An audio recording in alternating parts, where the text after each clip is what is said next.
Good morning, everybody. Thank you for joining us today. We are going to go over SEBB My Account, some functionality updates. I am your host and presenter, Amanda Neville. Hopefully most of you recognize at least my name or my voice at this point.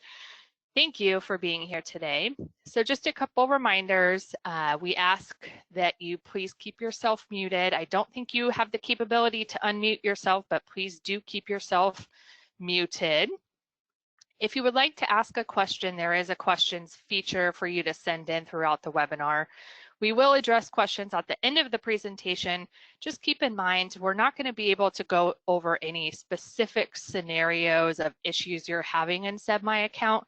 Those still do need to go through Fuse.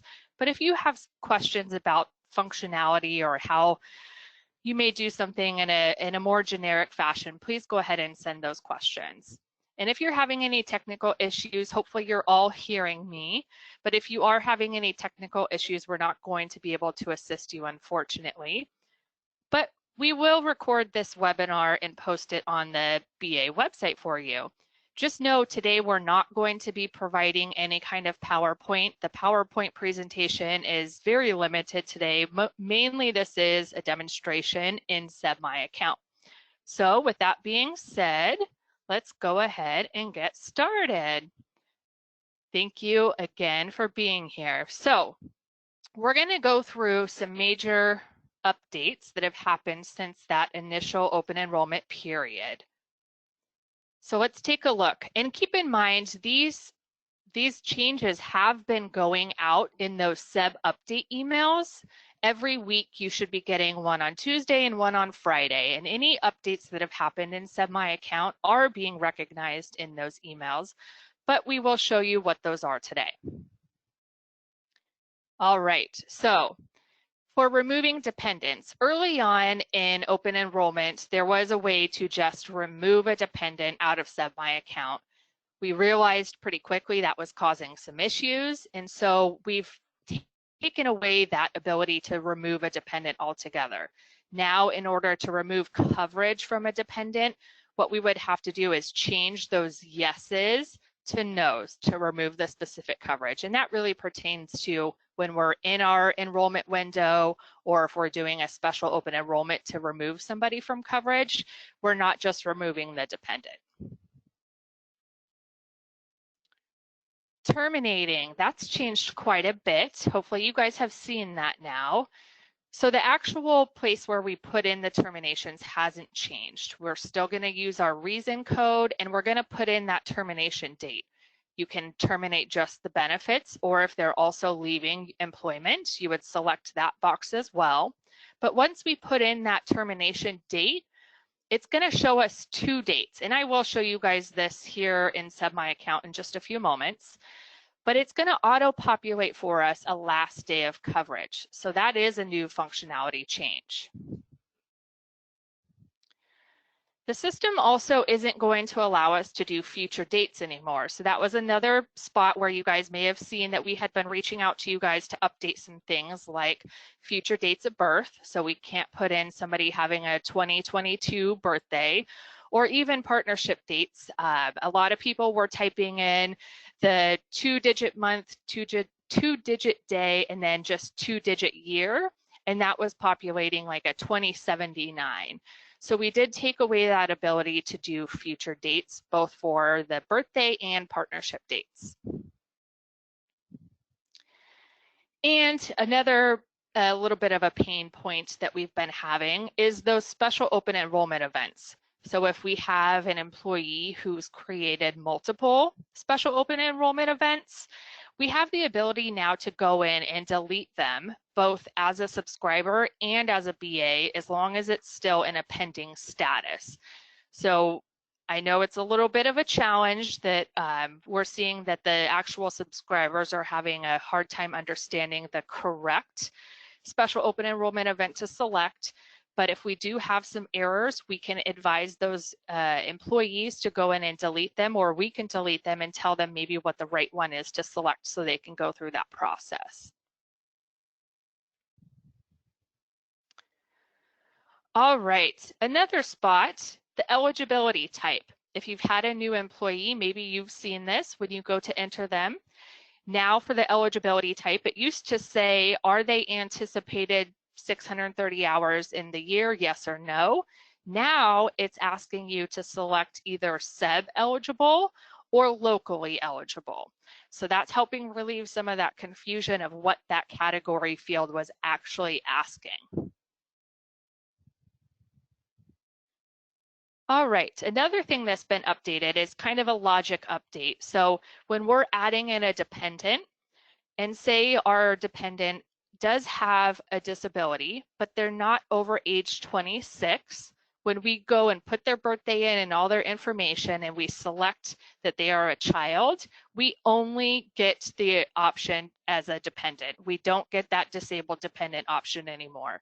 So there's just some logic that's been updated in the system to know what you can and can't select based on the birthdays and what relation you're putting in there.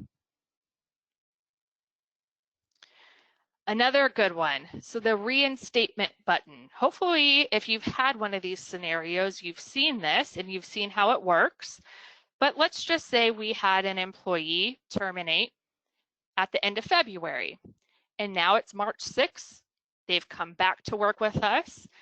We don't have to try and add them in again. The system won't let us. But what we can do is go into their employment tab in SEBB My Account, and there's a big green button that says reinstate. You select that button and their coverages remain. There's nothing else you have to do. That termination does go away. And again, I will show you what this looks like here in just a moment.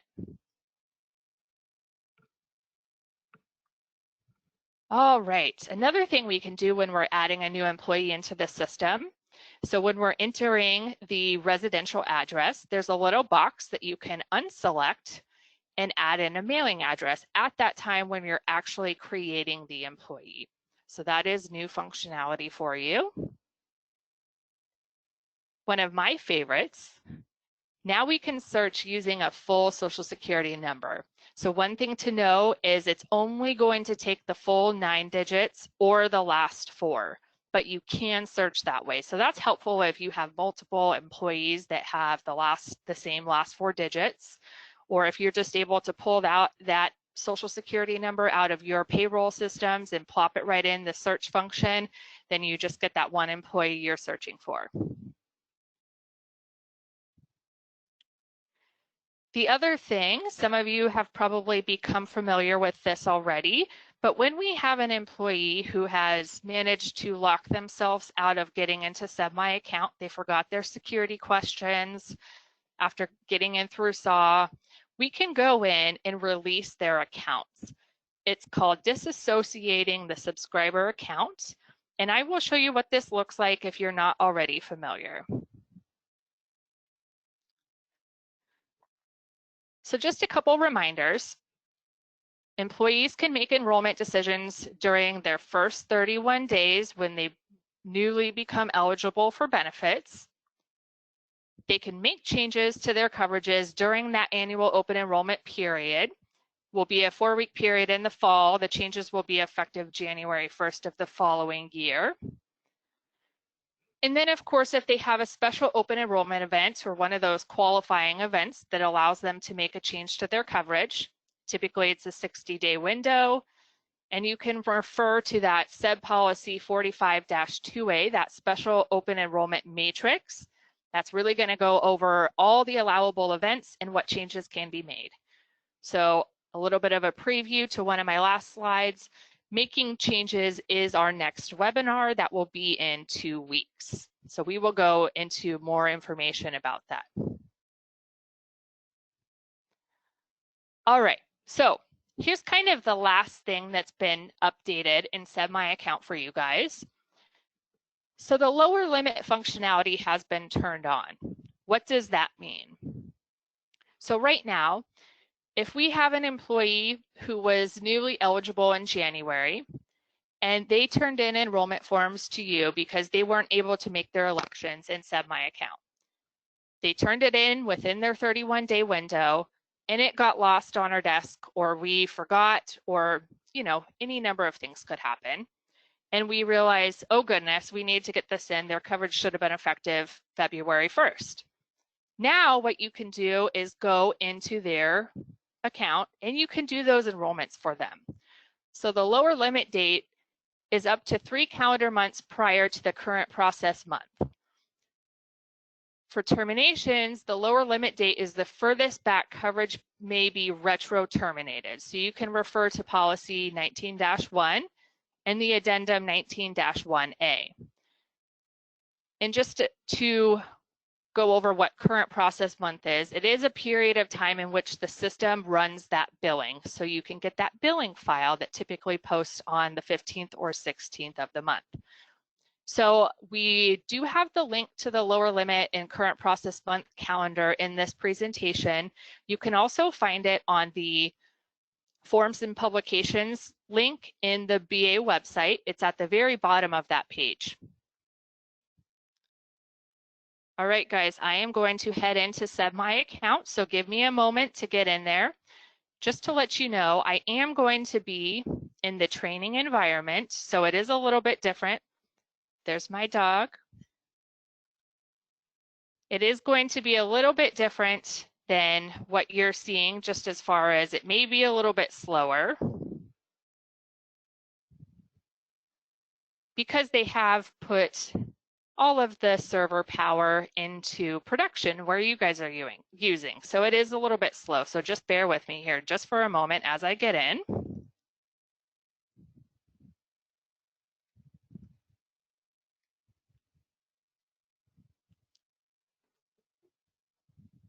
So just to remind you, I am using the training environment, so there is no personal information that will be shown on the screen.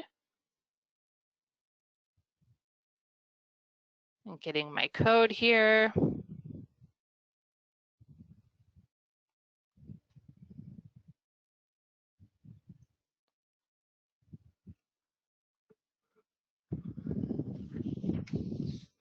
All right, so I am in under Tumwater School District. Some of you may know, I've told many of you out in training, that's where I went. So that's why I like to use that district when I'm doing training.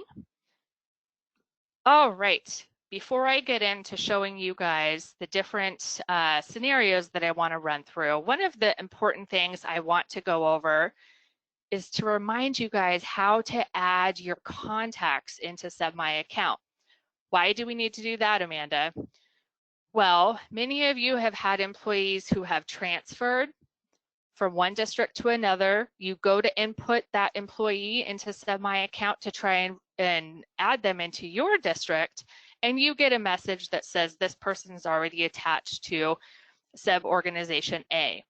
If we have that contact information in our profile, that's going to populate when we try to add that person. It's going to say this person is attached to SEBB Organization A. Here's the benefits specialist that you can contact with their name and phone number and email. So it's really important to get those updated.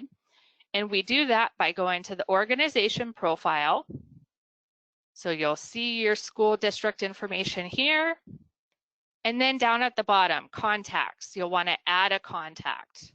So just like everything else in SEBB My Account, it does open below where we're using on the screen.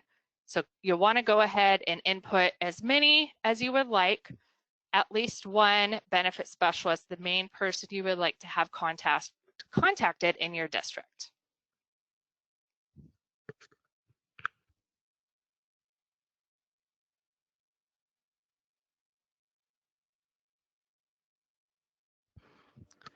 All right, let's get started. I am going to show you how we're going to handle one of those scenarios in which we missed entering somebody's enrollments. They gave us their enrollment forms within the 31 days, but we missed it. Now we're going to go back in and process. So while I'm doing that, I'm also going to show you what it looks like to search with a full social. Again, this is all made up data, so I apologize if this social looks anywhere familiar. I promise I made it up. So we have Betty Caveman here. I'm going to select Betty, and I'm going to manage this subscriber. So Betty was newly eligible. If we go on to the employment tab here, we see that Betty's benefit eligibility date is 1/15. This brings me to another point. Some people have still been struggling with what this field is asking. This benefit eligibility date is asking us, what is the date that the employee became eligible for benefits? So typically, as you see here with this employee, it was the same day that the employee was hired, so their first day of work. It could be the date that their schedule was revised. Now they're anticipated to work 630 hours, but it is that date that they became eligible for benefits. The system automatically calculates when their benefits begin based on the date that you put here in this field. So just keep that in mind. We're not asking for when the benefits begin in this field. All right, so she had a 1/15 eligibility date. We got her enrollment forms within 31 days, but we forgot to input them into the system. Now, Betty was a newly eligible employee, so we're going to go into her newly eligible tab here. And this is where we're going to help Betty out with her enrollments. So hopefully you guys have seen this, and this is part of that lower limit functionality that you have available to you. So we are outside that 31-day window, but you have lower limit capabilities back to January 1st. So we can go into Betty's account and do that enrollment for her. So Betty doesn't have any dependents that she's adding to her coverage, but we do need to do her surcharge attestation. So we go to the attestations page. Betty told us on her form that she's not a smoker. So I'm going to go ahead and continue here. Accept these change alerts and confirm. I'm going to scroll back down here. And this is going to move us right on to coverage elections. All right, so you can see here coverage is effective February 1st. She was eligible January 15th. So we're just going to go through and make enrollment selections for her. UMP Achieve 2, Uniform Dental. We'll go with iMed Vision here. I don't want to spend too much time on this part. I'm going to accept these changes and confirm. You guys should be used to this portion of it. I just wanted to show you that you do have that capability in the newly eligible tab for those circumstances where we may have missed entering an enrollment form. All right, let's move on to another fun topic of a special open enrollment event. So I'm going to move on to our next employee. Hopefully you guys should start seeing the fun I had with creating names here. Mr. Barney, let's take a look at Barney. Barney came to me and told me that he got married. So Barney is going to do a special open enrollment event. We're going to help him through this process for today. Just know this process is exactly like for the subscribers themselves as it is for you. So they have very much the same capabilities. So we're going to select the event. And for Barney, it was marriage. And because Barney is so in love, they got married on February 14th, 2020, Valentine's Day. We're going to hit submit. Now, one of the things that people are kind of missing is that this does open below, right? So the event type populates below where we submitted that event. And in order to make any changes, we actually have to select this box next to the event type. And again, here is the available actions under our special open enrollment. So since we got married, Barney is going to add a spouse. Now these 1, 2, 3, those steppers should look familiar from open enrollment. So we're going to start by adding a qualified spouse. We click on that number 1, again, down below, it allows us to add a dependent. So we click the Add Dependent button, select New, and let's quickly add. Again, I'm making up numbers, just bear with me here.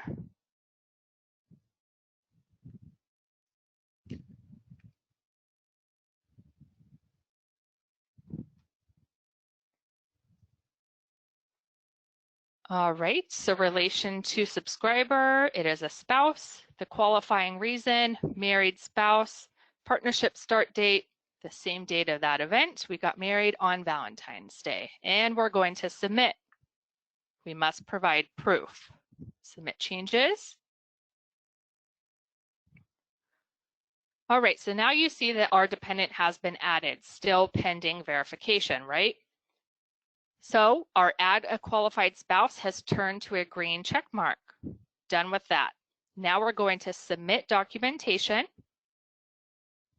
because remember, we have to do that not only to provide documentation for the event, but we also need to provide documentation for the dependent.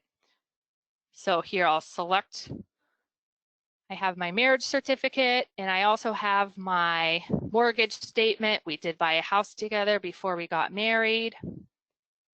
I'm going to associate these documents here. Marriage certificate and evidence the marriage is still valid. I'm going to apply it to both of these. So this right here is asking us for the dependent to do that dependent verification. And this, on this side of the screen, on the right side, is asking us for that qualifying event. So we want to select both of these here. All right, and I'm going to upload those documents. I've successfully uploaded, and we see that green check mark again. Now we're going to go to number 3. I'm going to go ahead and hit OK here, confirming that I uploaded. And now we're going to go to number 3, make the attestations. All right, so we are going to say, no, none of us are smokers. And yes, I am going to cover my partner on benefits, and no, my partner is not eligible for their own medical coverage. And I'm going to submit my attestation change alerts.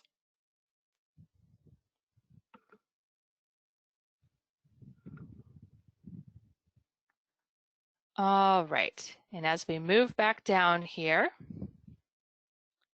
you'll see now it says the steps are complete for adding the spouse. You also see it in the top section here for add new dependents, because sometimes if you get a spouse, you also maybe have stepchildren that you want to add coverage. So you want to add the spouse here and add a spouse, and then you can go to add new dependents and add additional dependents at that point. And at this point, we now will go to making our plan elections. Again, you see that gray 1. We select that. And down below, it gives us our options to make the coverage changes. Now you might be asking, Amanda, why does this say April 1st? So we got married on February 14th, but today is when I'm actually submitting that special open enrollment event request, or we could say that's the date of the form submitted. So it is the later of those two. Remember, on the special open enrollment matrix, it does say that. It's the later of those two dates, either the date of the event or the date the form was submitted. So I don't want to change my plan in this circumstance. Looks like it's going to make me select here. UMP Achieve 2. Still have my uniform dental and IMED. And down here is how we actually add the person to coverage. So right now we have our wife is all no's. We want to change those all to yeses. And we're going to hit continue. We're going to accept our changes. And we're going to confirm.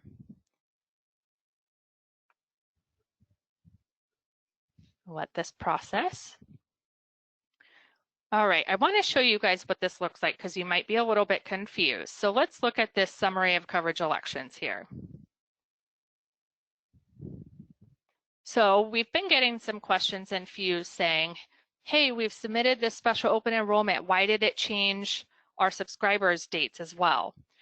And that's just because when we're doing that special open enrollment event, it's creating the new record for the spouse. And so it's adding on to the coverage for the employee. So they're not actually losing any coverage. It's just letting them know that all of these changes are effective for that day. So I'm going to close out of this and I want to show you what it looks like. So again, we have our steps complete here on the special open enrollment.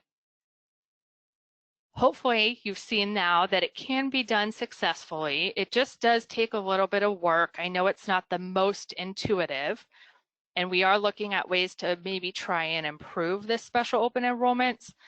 But if it is done correctly in the correct orders, the event type is selected, it does work. So I wanted to show you guys that. But let's go back here to Barney's coverage summary. I just showed you that coverage elections after we did the special open enrollment event. So the coverage summary tab is the coverage effective as of today. And so down here, we still see only Barney with that medical effective date of 1/1. So we saw 4/1 on the other one. That's because that's when those changes are effective. This is the current coverage, but the changes that we made are effective 4/1. So I just want to make that distinction. All right, I'm going to move on to my next scenario here. Let's look up another employee. We got Mr. Fred here. Let's manage Fred's account.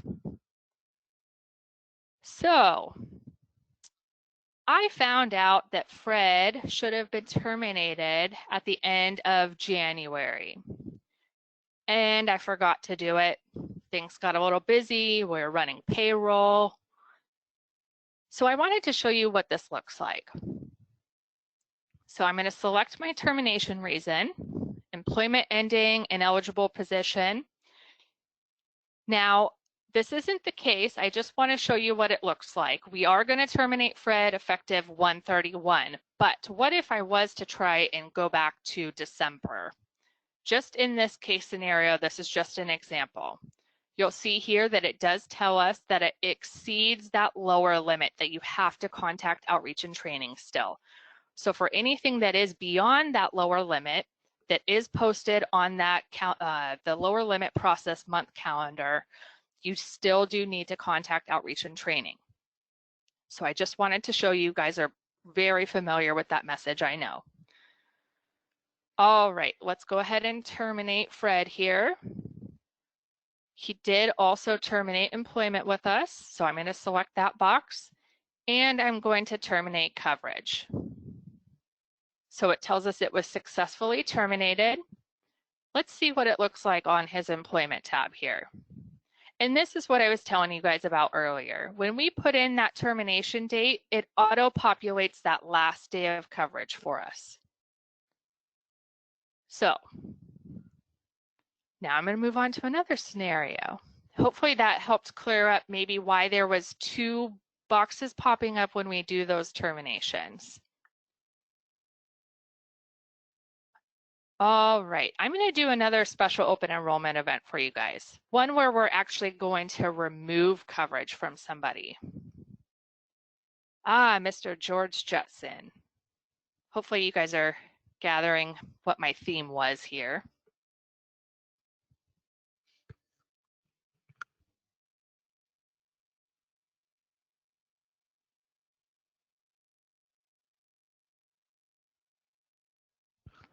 Sorry about that, I had to take a water break. Okay, let's do a special open enrollment here for Mr. George. George's spouse actually gained other coverage. So this would be a dependent's change in employment status. So the date of this event, I'm going to say is March 31st of 2020. And I'm going to hit submit. Our event type populates down below. I select the box next to that event type. And here are my actions available. Now I am going to waive my medical plan. So George's spouse got medical coverage through her employment. So we're actually going to drop our coverage through SEBB. How do we do that? You'll see the coverage effective is April 1st, based on that 3/31 date, first of the following month. So I am going to select right here, waive medical coverage. We're going to keep the dental and vision, and we're going to scroll down to the bottom here. It auto-populates us to no in medical coverage. I'm going to keep the dental and vision the same, and I'm going to hit continue. Confirm our selections here. One more time, confirm.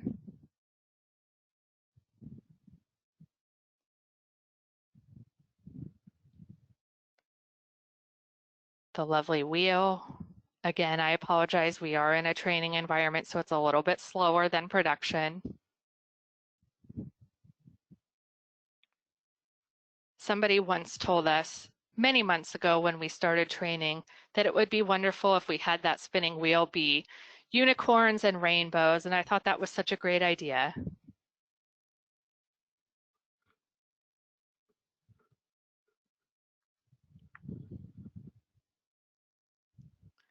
Give it just a moment here. I want to make sure you guys see that these actually can process right and show you what that process really looks like, especially when we're removing coverage, because it has been a little bit of a headache for some of us.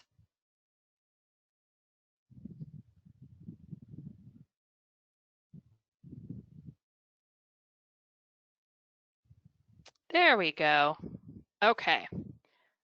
So here is, I'm going to show you what that coverage elections looks like again. Again, we have that prospective date showing 4/1, and we've waived that medical coverage. So I know that's only 2 examples of special open enrollment events, but I do think it kind of covers the 2 bigger ones where we're seeing either adding somebody into coverage or we're removing somebody from coverage and what that process really looks like. Okay. We have an employee who tells us that they are no longer able to get into SEBB My Account. They got in there, they made their enrollments, but man, I can't get back in. Can you please help me? So we have Mr. Elroy here who says, I can't get back in. As long as we have somebody in our organization, maybe it's you, maybe it's somebody else in your office, if you have that access management capability, you would add that. You can add it onto yourself, or you can add it on to anybody in your SEBB organization that you think might help out with this. This is what you would do to release their account, so they can get back in and reclaim their account in SEBB My Account. We click on Elroy here, and right down below we see this button that pops up, disassociate this subscriber account. The member will be prompted to reclaim their account upon next login. All we have to do is select that. Now that account has been released, and when Elroy goes to log back into SEBB My Account, we'll go through the process of verifying who they are. So they have to have their last name, last four of their social, and their date of birth, and they'll have to select 3 new security questions. So I wanted to go over that because with open enrollment in the fall, hopefully people don't have to go through that, but it could be a scenario that you have people coming to you needing help with that. All right, I am going to show you what it looks like when we terminate somebody and then we rehire them and can reinstate their benefits.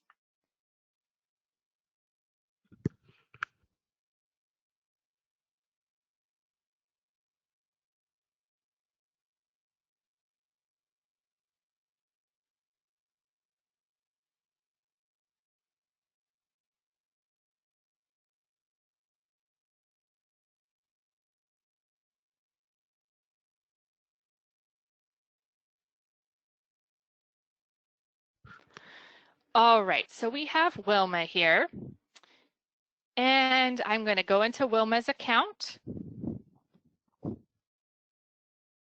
I'm going to go into Wilma's employment tab here, and Wilma was terminated on 2/28. So an eligible position. And I'm going to go ahead and terminate her.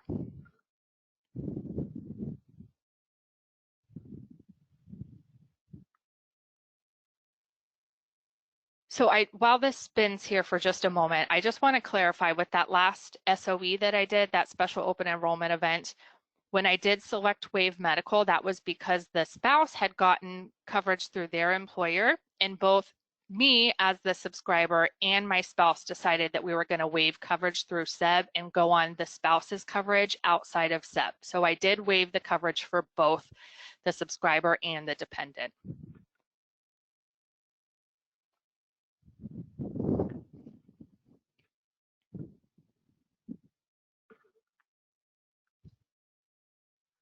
It's definitely given us a little bit of trouble today with speed here. I do apologize, everybody.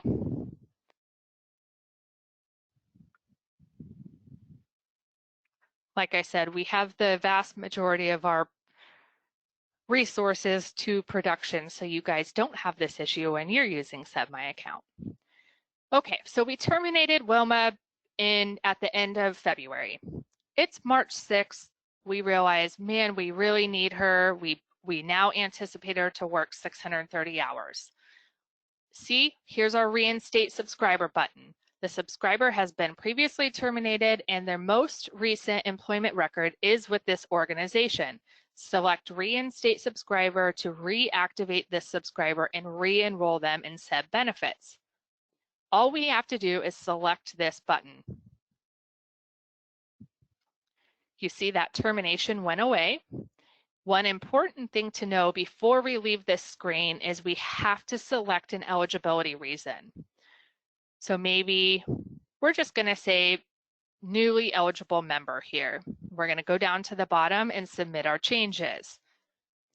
Now, much like when I showed you on the special open enrollment events, that it did show us a prospective date. So the employee was already enrolled as of January 1st, but we did that special open enrollment event. We added in a spouse and it showed us that April 1st date.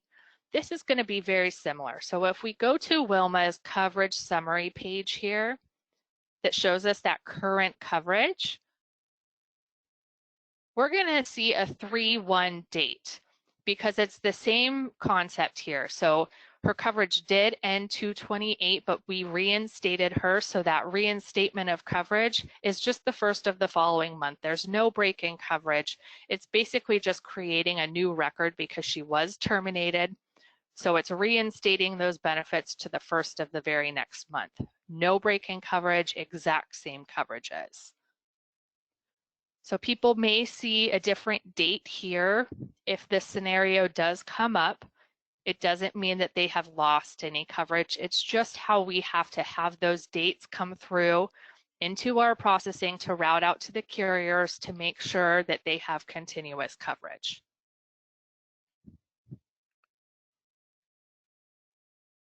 All right, I was going to do one more scenario here.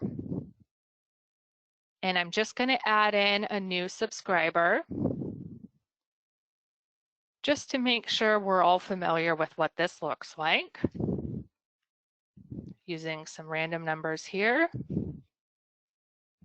And we are hiring our employee today.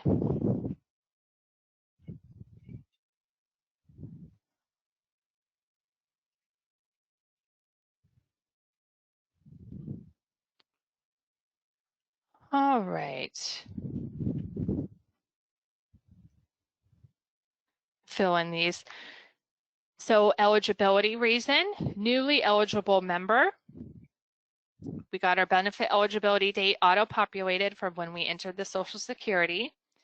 And here's that eligibility type I mentioned earlier. So this used to say anticipated 630 hours, yes or no. Now it's eligibility type, and we're going to select SEBB, 630 or more hours in the year. Only select the local if you did do that negotiation to provide benefits for folks under that 629-hour limit. I think we know about 4 or maybe 6 employees across the state who are in that category. All right, so our hire date. Is this employee represented? This field is just asking us, is the employee's position covered under a CBA, a collective bargaining agreement? It doesn't matter if they're paying their dues or not, but are they covered under one of those CBAs? If so, we say yes. And the effective start date is the most recent effective date of that collective bargaining agreement. So we'll just say it goes back to September 1st of 2019. Here we would enter their address.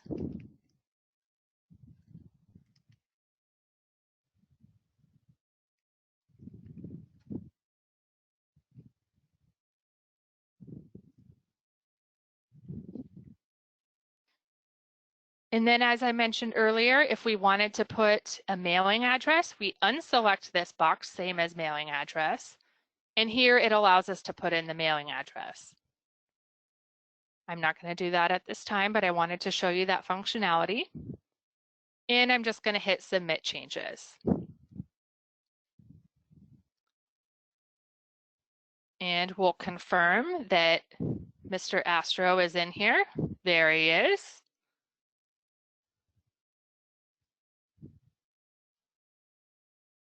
And we haven't selected any coverages, so nothing is showing up on the coverage summary tab. But again, Astro logs into SEBB My Account. Astro will have the newly eligible tab up on the far right-hand corner of that blue menu bar, and that's where he'll be able to make his elections, add dependents, upload documents, etc. So I think that's all for my scenarios that I wanted to run through with you guys. I'm going to take a moment here to review any questions, and I will be back with you in just a moment.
So one of the questions I see is about verifying dependents, and I just want to remind you guys that for special open enrollments, newly eligible employees, you guys are the ones verifying those dependents for children and spouse, stepchildren, Washington State registered domestic partners.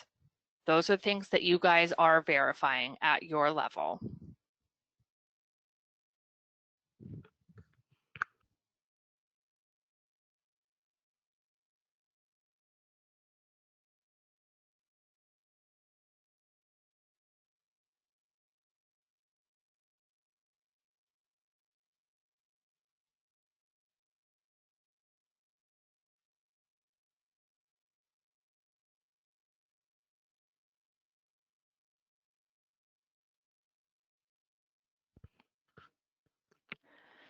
So seeing a couple questions about those special open enrollment reasons and what they mean.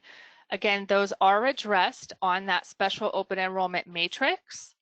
So I want to remind you guys, let's actually show you where that's at since I have my web browser open. I'm going to open a new tab here, and I'm going to take you to that Benefits Administrator website. Hopefully this all looks familiar to you guys now. hca.wa.gov SEBB-benefits-admins. I highly recommend you get very familiar with this. There is a ton of resources in here. But let's find that special open enrollment matrix. There's a couple ways you can find it, but I think the easiest is under quick reference guides. Right here on the right-hand side of the screen, quick reference guides and training. We're going to click on quick reference guides and we're going to scroll down. So we have some employee checklists, information about the surcharges, dependent verification, special open enrollment. Here is that special open enrollment policy. Here is the special open enrollment matrix, 45-2A. And this gives you all of the event types, examples of what it might mean, and the different changes that are allowable, what documentation they may need, and when that coverage is effective. So hopefully that helps answer some of those questions.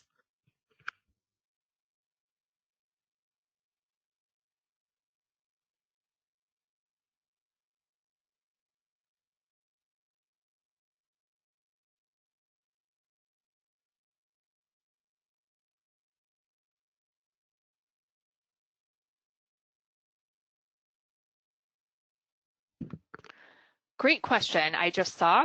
So what if the employee just is wanting to remove the spouse from coverage and not waive it themselves? Instead of selecting in that special open enrollment event, so I had selected waive coverage underneath the medical plans. So I would keep my medical plan selected or reselect the medical plan I'm in, and I'd go down to the bottom and where myself and my spouse are listed with the yes and no options, I would just change my spouse's medical coverage from yes to no. That's the only thing we need to do to remove the coverage from our dependent if we are waiving their coverage.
So for new employees that we enter into SEBB My Account, when they actually log into SEBB My Account, they do see a banner at the top of the screen that shows open enrollment has closed if you'd like to submit a special open enrollment. So we do not want them clicking on that special open enrollment.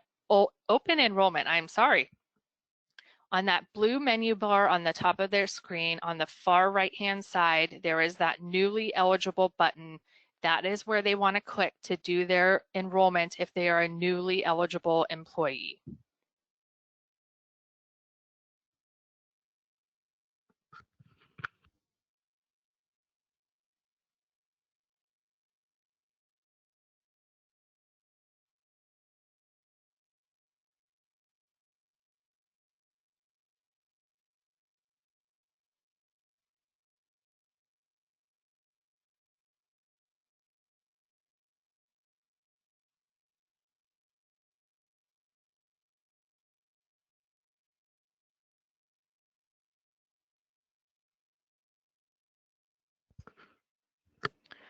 So we've had a few questions. A few of you asked, I was in Pasco on Tuesday at the WASBO payroll training, And we did receive a question today asking about how far in the future can we put a termination date.